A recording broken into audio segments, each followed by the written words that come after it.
महाराज।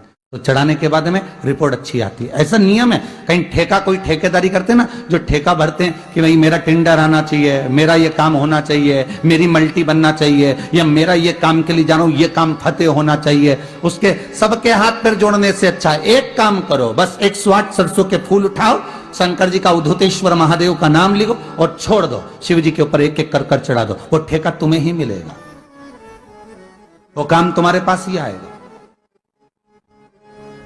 बस केवल अवधूतेश्वर अर्थात ये जो क्रम है, ये वो क्रम तो 108 सरसों के फूल का आप कभी भी कर सकते हो, पर जो ये बच्चों के लिए किया जाता है वो केवल बसंत पंचमी के दिन ही होता है महाराज। आज ही के केवल आज बसंत पंचमी का दिन, एक ही दिन चढ़ता है, और बाकी के सरसों के फूल आपको मालूम है कि रोग मुक्ति के लिए तो होते ही हैं। ये तो आपको पहले भी वर्णन किया महाराज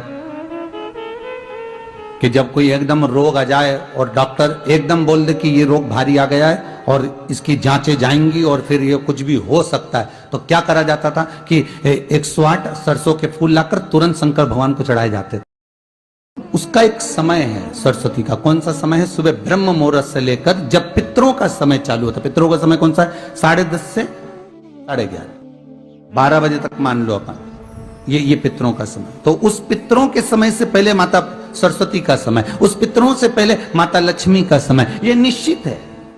दरिद्रता का समय निश्चित है। तो माता अपने बच्चों को कहती है सुबह हो गई चलो उठाओ, सुबह सुबह पढ़ लोगे तो याद रहेगा। माँ भी कहती है, पिता भी कहते हैं, क्योंकि माता पिता को ये ज्ञात है कि सुबह का समय ब्रह्म मुहूर्त का समय सरस्वती का होता है। उठो, याद करो।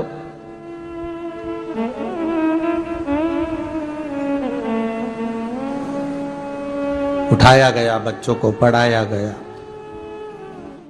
सुबह का जो समय महाराज, एक आजी का दिन है, बसंत पंचमी का दिन महाराज, सरस्वती का दिन, जिस दिन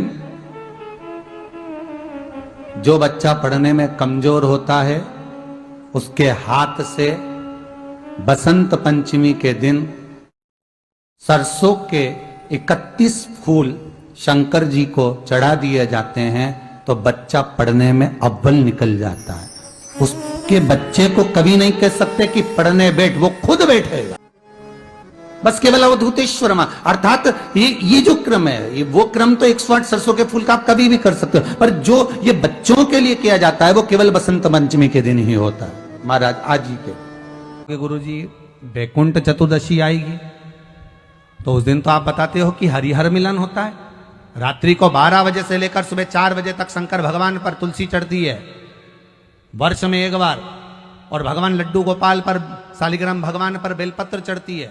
उस बेलपत्र और तुलसी को सुबह 4 बजे से पहले शहद की शीशी में रखा जाता है, और उस शहद को जो बच्चा माइंड से कमजोर होता है, बुद्धि से कमजोर होता है, जो पढ़ने में कमजोर होता है, जिसका विवेक काम नहीं करता, कोई कंपटीशन एग्जाम उसका निकल नहीं रहा होता है, तो 1 महीने उस बच्चे को वो शहद चटाया जाता है, तो बच्चा विद्वान हो जाता है। माता पिता को कहना नहीं पड़ता कि पढ़ने बैठ पढ़ने बैठ पढ़ने बैठ, बच्चा खुद पढ़ता है।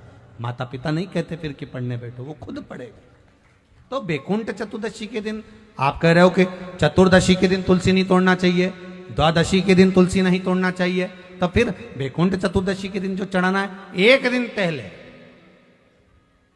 आप उसको रख लो संजो कर। शिव महापुराण की कथा तो यहां तक कहती है कि अगर आप सोमवार का व्रत करते हो, संकट सोमवार का व्रत करते हो, 16 सोमवार का व्रत करते हो, और आप सोमवार के दिन अगर बेलपत्री के वृक्ष से बेलपत्र तोड़ रहे हो तो उसका भी दोष है महाराज, उसका भी दोष है।